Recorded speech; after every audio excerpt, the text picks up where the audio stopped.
할렐루야. 성탄 감사 예배로 나오신 모든 성도님들을 주님의 사랑으로 축복하고 환영합니다. 우리 옆에 계신 분들과 인사 나누겠습니다. 메리 크리스마스. 예. 모두 잘 오셨습니다. 예. 여러분, 우리가 성탄절이 되면 기분이 좋으시죠? 예. 대부분의 사람들은 성탄절이 되면 평소보다는 조금 더 기분이 좋습니다. 상황이 바뀐 것도 아니고 사실 무엇인가 더 좋은 일이 생긴 것도 아니지만 그냥 성탄절이란 이유만으로 기분이 조금 더 좋고 행복함을 느낀다라고 합니다. 성탄 트리의 아름다운 조명도 좋고요. 성탄 캐롤도 참 듣기에 좋습니다. 무엇보다 우리를 위해 이 땅에 오신 주님의 사랑을 기억할 때마다 믿는 자들에게는 이보다 더 좋은 시간이 없는 것이죠. 그런데 오늘 이제 제목은 제가 성탄을 기뻐하는 이유라고 정했는데요. 우리가 한 번 더 생각해 보길 원해요. 이 제목에 대한 이제 반문입니다. 성탄을 기뻐하는 이유인데, 그렇다면 우리가 성탄을 기뻐하는 것은 합당한가라는 질문을 드리는 거예요. 여러분, 우리가 성탄을 기뻐하는 것은 당연하고 정상적이고 합당한 일일까요? 예, 아멘. 예, 믿는 자는 아멘이라고 답해야 되겠죠. 조금 더 생각해 볼게요. 여러분, 성탄절은 어떤 날이죠? 그렇죠. 예수님께서 이 땅에 탄생하신 날을 기념하는 날입니다. 그렇다면 예수님은 이 땅에 왜 오셨습니까? 그렇죠. 우리를 구원하시기 위해 이 땅에 오셨습니다. 그럼 예수님께서는 이 땅에 우리를 구원하시기 위해 무엇을 행하셨죠? 네, 다 아시죠? 예수님이 이 땅에 오셔서 우리의 죄를 대신하여 십자가에 달려 죽으시고 3일 만에 부활하심으로 우리의 구원을 완성하셨습니다. 그렇다면 다시 돌아와서 우리가 성탄을 기뻐하는 것은 합당한가? 라는 질문을 바꿔볼게요. 우리가 우리를 대신하여 죽을 예수님이 태어난 날을 즐거워하고 기뻐하는 것은 정상적인가? 라는 질문입니다. 여러분 주변에 그런 사람이 있다고 한번 생각해 보세요. 원래 내가 죽어야 되는데 나 대신 죽을 사람이 태어난 거예요. 그래서 그날을 너무 기뻐하는 거예요. 당연히 좋을 수 있겠죠. 내가 안 죽으니까. 그런데 그날을 너무 티나게 기뻐하는 거예요. 야, 다행이다. 나 대신 죽을 사람이 태어났다. 막 기뻐하고 그것을 너무 기뻐한 나머지 막 노래를 지어 불러요. 노래를 지어 부르고 축제를 벌리면서 축하 발표를 열고 자녀들에게도 그것을 기뻐하라고 막 시켜가지고 앞에 나와서 율동시키고 카드 적어가지고 야, 나 대신 죽을 사람이 태어났다 이러면서 막 사람들에게 알리고. 여러분, 이게 정말 합당한 모습입니까? 굉장히 이질적인 거죠. 사실은 여러분, 만약 이런 사람이 옆에 있다면요, 가까이 하지 마십시오. 이건 굉장히 어려울 수 있는 사건입니다. 여러분, 무엇인가 우리가 타인의 불행과 아픔에 공감하지 못하는, 그리고 더 나아가서 그런 불행을 기뻐하는 사람들을 보면 사회적으로 뭐라고 하죠? 예, 인격적 장애라고 합니다. 전문 의학적 용어로는 소시오패스라고 하죠. 이게 정상이 아닌 거예요. 그래서 어떤 의미에서 오늘 우리가 다 함께 집단으로 나를 대신하여 죽을 예수님이 태어나신 날을 기뻐하고 찬양하고 축제를 벌이면서 이렇게 높이 올려드리는 것은 누군가 보기에는 굉장히 이질적이고 굉장히 이해될 수 없는 상황과 현상일 수 있다는 것이죠. 근데 그렇다고 우리는 왜 성탄을 기뻐해야 됩니까? 오히려 슬퍼하는 게 더 어울리지 않을까요? 고난주간처럼 침울해지고 무엇인가 금식을 하고 주님이 나를 위해 이 땅에 죽기 위해 태어나셨구나 아파하고 마음을 치면서 좀 더 애통해야 될 것 같은데 우리는 그것을 너무나 기뻐하고 있고요. 작년에도 기뻐했고 그 전에도 기뻐했고 내년에도 기뻐할 것이고 주님 오시는 그날까지 늘 기뻐할 거예요. 그럼 도대체 왜 우리는 이런 이상한 기쁨의 행동을 계속 해야만 하는 거냐는 것이죠. 할렐루야. 여러분, 너무 심각해하지 마세요. 이제 다시 바뀔 거예요. 우리가 이것을 왜 기뻐해야 되는지 오늘 말씀을 통해서 살펴보고요. 또 얼마나 기뻐해야 되는지를 함께 살펴보기 원합니다. 사랑하는 여러분, 첫째로요, 성탄은 우리에게 주신 큰 기쁨의 좋은 소식이기 때문에 우리는 기뻐해야만 합니다. 할렐루야. 이거 기뻐하는 게 아니고요, 기뻐해야만 해요. 여러분, 10절 말씀 우리 다 함께 읽겠습니다. 10절입니다. 시작. 천사가 이르되, 제가 읽어드릴게요. 무서워하지 말라. 보라, 내가 온 백성에게 미칠 큰 기쁨의 좋은 소식을 너희에게 전하노라. 아멘. 여러분, 10절 말씀에서 오늘 이 성탄의 소식을요, 큰 기쁨의 좋은 소식이라고 전하고 있어요. 여러분, 제가 앞서 말씀드렸던 성탄을 과연 기뻐하는 것은 합당한가라는 그 질문은요, 질문 자체가 잘못된 거예요. 왜냐하면 우리는 감히 성탄이 좋으냐 나쁘냐를 판단할 수 있는 존재가 아닙니다. 아니에요, 여러분. 우린 피조물인지라 하나님이 부여하신 의미를 받는 자들이에요.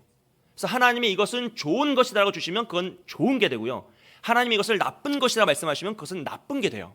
내 마음이 아무리 좋아도 하나님이 나쁘다고 하시면 그건 나쁜 것이 됩니다.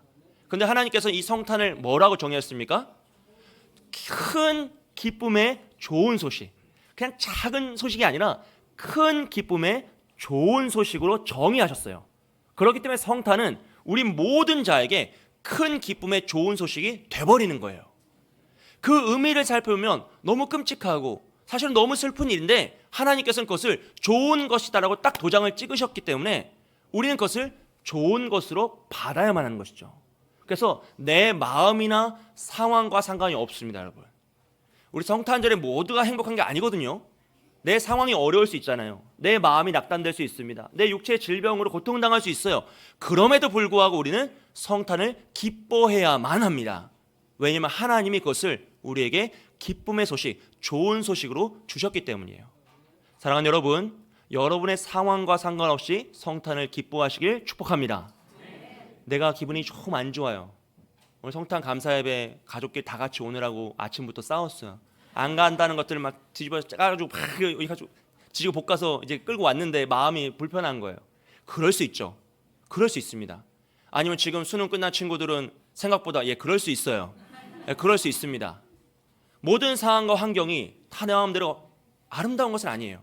그러나 성탄만큼은 내 상황과 상관없이 기뻐해야만 하는 것이에요. 왜냐하면 그날은 하나님이 우리에게 기뻐하라고 명령하셨기 때문이죠. 사랑하는 여러분, 자신의 아들을 이 땅에 죽기 위해 보내시면서 그날을 기뻐하라고 하신 하나님 아버지의 마음을 생각해 보십시오. 하나님이 모든 계획을 다 알고 계시잖아요. 하나님의 계획을 세우신 분이란 말이에요. 근데 그 예수님을 보내시면서 그날을 우리에게 기뻐하라, 너희는 구원을 얻었으니 기뻐하라 하신 거예요. 왜요? 나의 아들을 죽일 것이기 때문이에요.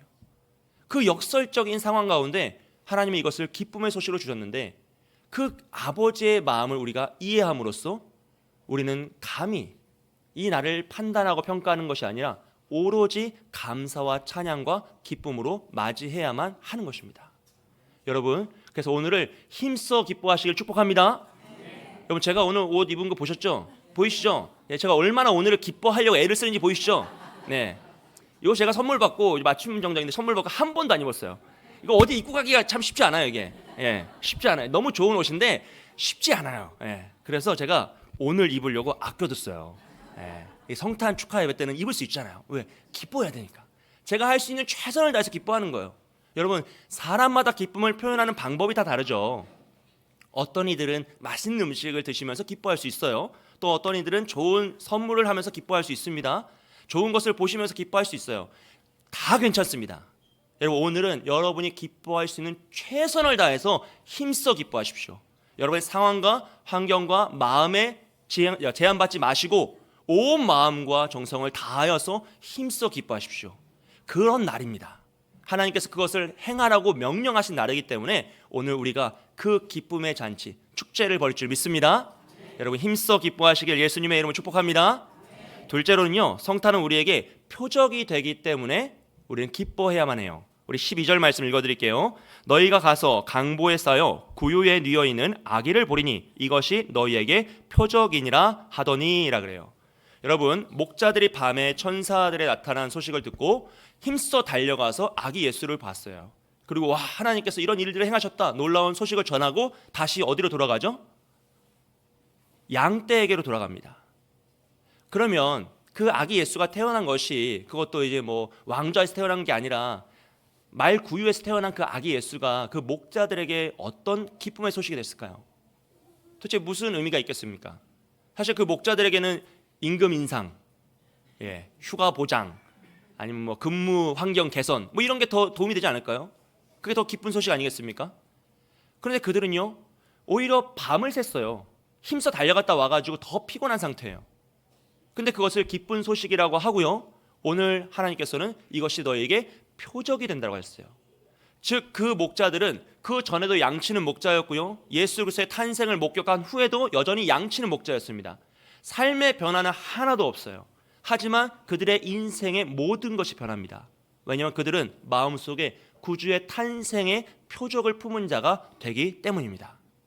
여러분, 우리가 예수를 믿어도 그 전과 그 후는 큰 변화가 일어나지 않습니다. 우리가 예수를 믿으면 갑자기 머리가 똑똑해지고 하느님 다 잘되고 부귀영화를 누리면 참 좋겠지만 그런 일이 일어나지 않는다는 건 우린 다 알고 있어요. 어떤 의미에선 예수를 믿음으로 더 힘들고 고난을 받죠. 원수를 사랑하라고 계속 말씀을 전하니 한두 주지 그것도 벌써 4번째 전하고 있으니 마음이 편할 리가 없잖아요. 여러분, 이것이 예수를 믿는다는 게 과연 우리에게 어떤 도움이 되는가, 또 어떤 득이 될 것인가, 편안함이 될 것인가를 생각해 보면 별게 없다는 거예요. 그런데 우리가 이 예수 그리스도의 탄생을 표적으로 품은 자가 되면 우리의 모든 것이 변하게 됩니다. 우린 늘 해야 할 일을 하며 일상을 반복할 수 있습니다. 동일한 직장에 다니고요, 동일한 일을 하고 가정을 돌볼 수 있습니다. 하지만 나의 모든 행함이 예수 그리스도의 표적을 품은 자의 삶으로 바뀌는 것이에요. 그래서 그 전에는 내 힘으로 내 능력으로 내가 하고 싶은 일을 하며 살아왔다가 좋으면 행복하고 안 좋으면 불행하며 살아갔는데 그 표적을 품은 자는요, 이제는 모든 것을 예수 그리스도를 위하여 하는 게 돼요. 하나님의 영광을 위하여 하기 때문에 내가 하는 반복되는 일, 일상적인 반복의 별거 아닌 의미의 일도 이젠 가치 있는 일이 되고, 내가 당하는 고난도 주를 위한 고난이 되고, 내가 당하는 기쁨도 주를 위한 기쁨이 되기 때문에 모든 순간의 의미가 바뀌는 것이에요. 할렐루야. 그래서 표적을 품은 자는요, 이 세상에 매이지 않습니다. 여러분 지갑 속에 이번 주 토요일 로또 당첨 번호가 적혀 있는 거예요. 기분이 좋으시죠? 딱 한 명밖에 당첨이 안 됐어요. 그래서 한 200억 받아요. 그럼 기분이 좋으시겠어요? 안 좋으시겠어요? 네, 너무 약한가요? 한 2천억이라고 할까요? 뭐 말도 안 되게. 그럼 기분이 좋잖아요. 이게 뭐예요? 표적이에요. 내 안에 증거를 품고 사는 사람은 그냥 그것만으로 좋아요. 아직 당첨이 안 됐고 당첨금을 받은 것도 아닌데 내 속에 품었다는 마음만으로 기분이 좋은 거예요. 여러분, 우리가 주의 탄생을 표적으로 품으면요, 그 주의 탄생으로 내게 대단한 능력이 생긴 것도 아니고 내 삶의 문제가 변화된 것도 아니고 여전히 문제는 산적해 있지만 모든 것이 변화됩니다. 왜냐하면 내가 표적을 품은 자로서 이 세상을 하나님의 눈으로 바라보기 때문이죠. 하나님과 동행하며 하나님을 위하여 하나님의 영광을 나타내는 삶을 살기 때문입니다. 사랑하는 여러분, 주의 탄생이 여러분에게 표적이 되시길 주님의 이름으로 축복드립니다. 마음속에 심으십시오. 예수님이 나를 구원하시기 위해 이 땅에 태어나셨구나. 그 사실을 그냥 흘려 지나가지 마시고 마음속에 심으십시오. 표적으로 삼으십시오. 그러면 이후에 내가 하는 모든 일은 주의 영광을 위해 하는 것이고 주님과 동행하는 것이고 주님이 우리와 함께 하심 임마누엘의 축복이 함께 할 줄 믿습니다. 마지막으로요, 예수 그리스도의 탄생은요, 하늘에는 영광이고 땅에는 평화이기 때문에 우리는 이것을 힘써 기뻐해야만 합니다. 우리 14절 말씀 읽어드리겠습니다. 지극히 높은 곳에서는 하나님께 영광이요 땅에서는 하나님이 기뻐하신 사람들 중에 평화로다. 아멘. 할렐루야. 여러분, 이 성탄의 기쁜 소식은요, 오늘 우리에게만 주어진 좋은 소식이 아닙니다. 이것은 한낱 우리만을 위한 사건이 아니라 온 우주와 전 세계 하나님의 창조의 모든 세계에 미칠 영광의 사건이었어요. 그래서 이것은 구약 예전부터 다 예언되었던 언약의 성취고요, 우연히 발생한 사건도 아니죠. 창세기 3장 15절 말씀입니다. 우리 함께 읽겠습니다. 시작. 내가 너로 여자의 원수가 되게 하고 내 후손도 여자의 후손과 원수가 되게 하리니 여자의 후손은 내 머리를 상하게 할 것이요 너는 그의 발꿈치를 상하게 할 것이니라 하시고. 아멘. 원시 복음이라고 말씀드리는 이 창세기 3장의 말씀은 최초의 범죄 사건입니다. 그런데 그때 이미 그리스도의 탄생이 예언되고 있는 것이죠. 창세기에서 이미 예언되어 있고요. 이사야 7장 14절 말씀입니다. 함께 읽습니다. 시작. 그러므로 주께서 친히 쟁조를 너희에게 주실 것이라. 보라, 처녀가 잉태하여 아들을 낳을 것이요 그의 이름을 임마누엘이라 하리라. 아멘. 이사야 말씀에도 이미 주님의 탄생, 임마누엘, 하나님이 우리와 함께 하심의 예언이 성취되고 있습니다. 그 모든 것들이 다 오늘 이 땅에 이루어진 사건이 바로 성탄인 것이죠.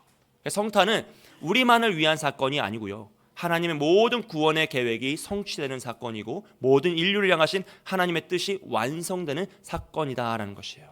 사랑하는 여러분, 우리가요 성탄을 기뻐하기 위해서 특별히 하나님께는 영광입니다. 이 모든 것이 하나님의 뜻이 이루어졌기 때문이죠. 그래서 예수님이 이 땅에 오셔서 하나님 말씀에 순종하심으로써 하나님께 영광을 올려드렸어요. 그리고 오늘 우리가 이 땅에서 하나님 말씀에 순종함으로 하나님께 영광을 올려드릴 수 있다는 것이죠. 우리가 무엇으로 하나님께 영광을 더하고 덜하겠습니까? 오직 순종밖에 없는 것이죠. 피조물이 창조주의 뜻에 순종할 때 창조주는 영광을 받아주신다라는 거예요. 그리고 더 나아가서 이 사건은, 이 성탄은 우리에게 평화의 사건이 됩니다. 여러분 이사야 9장 6절 말씀입니다. 함께 읽습니다. 시작. 이는 한 아기가 우리에게 낳고 한 아들을 우리에게 주신 바 되었는데 그의 어깨에는 정사를 메었고 그의 이름은 기묘자라 모사라 전능하신 하나님이라 영존하시는 아버지라 평강의 왕이라 할 것임이라. 아멘. 여기서 평화는 죄로 인해 단절되었던 관계의 회복을 의미하죠. 첫째로는 하나님과 우리의 관계입니다. 둘째로는 우리 서로 사람과 사람 사이의 관계입니다. 죄로 인해 우리는 하나님께 나아갈 수 없는, 영원히 연결될 수 없는 그 절망 가운데 있었습니다. 그런데 예수님께서 이 땅에 탄생하심으로 말미암아 우리를 위해 구원의 역사를 일으키심으로 말미암아 그 단절되었던 관계가 회복되는 것이죠. 그래서 우리는 하나님께 나와 이렇게 예배할 수 있는 것이고 기도하고 찬양할 수 있게 된 것입니다. 그리고 더 나아가서 하나님을 믿는 자들은 이제 사람과 사람 사이의 관계에서도 평화를 이루죠. 화평케 하는 자가 되어서 이 단절된 인간관계를 사랑으로 뛰어넘고 하나님의 은혜로 뛰어넘어서 하나 되게 하는 것입니다. 복음을 전하여서 그들도 하나님과 하나 될 수 있도록 돕는 것이죠. 사랑하는 여러분, 이 일들이 우리에게 일어나기를 축복합니다. 여러분을 통하여서 이 예수 탄생의 기쁨의 소식이 우리에게 너무나 기뻐서 힘써 기뻐하지만 우리만 기뻐하는 것이 아니라 그 기쁨이 차고 흘러 넘쳐서 우리 이웃들에게, 우리의 가족에게, 사랑하는 사람들에게 전파되고요, 선포되어서 그들도 함께 예수 탄생의 기쁨을 누릴 수 있고 함께 찬양할 수 있는 날이 속히 오시길 주님의 이름으로 축복드립니다. 사랑하는 여러분, 제가 지난주 오후 예배 때 성탄 축하 발표 때 말씀드렸어요. 우리가 누군가의 생일을 기억하고 기념한다는 것은 그 사람이 지금도 살아있고 나와 함께함을 기뻐하는 것이다 라고 말씀드렸죠. 우리가 이렇게 성탄을 기뻐하는 것은, 기념하는 것은 주님께서 오늘도 살아계시고 우리와 함께 계심을 기뻐하는 것입니다. 사랑하는 여러분, 하나님은 여전히 우리를 사랑하시고 예수님은 오늘도 살아계시며 우리와 함께 하심을 믿습니다. 그러하시기에 이 성탄을 기뻐하십시오. 여러분이 할 수 있는 최선을 다해서 기뻐하십시오. 힘써 기뻐하시고 또 기뻐하십시오. 그리고 그것을 마음속에 표적으로 삼으시고 평생 잊지 마시고, 아, 주님이 나와 함께 하시는구나, 주님이 나를 이 땅에 위해 오셨구나 라는 것을 기억하십시오. 더 나아가서 이것이 우리가 기억하고 살아가는 삶이 하나님께는 영광이고 이 땅에는 더 많은 사람들에게 이 성탄의 기쁨을 전하는 그런 축복의 통로가 되시길 주님의 이름으로 축복드립니다. 함께 기도하겠습니다.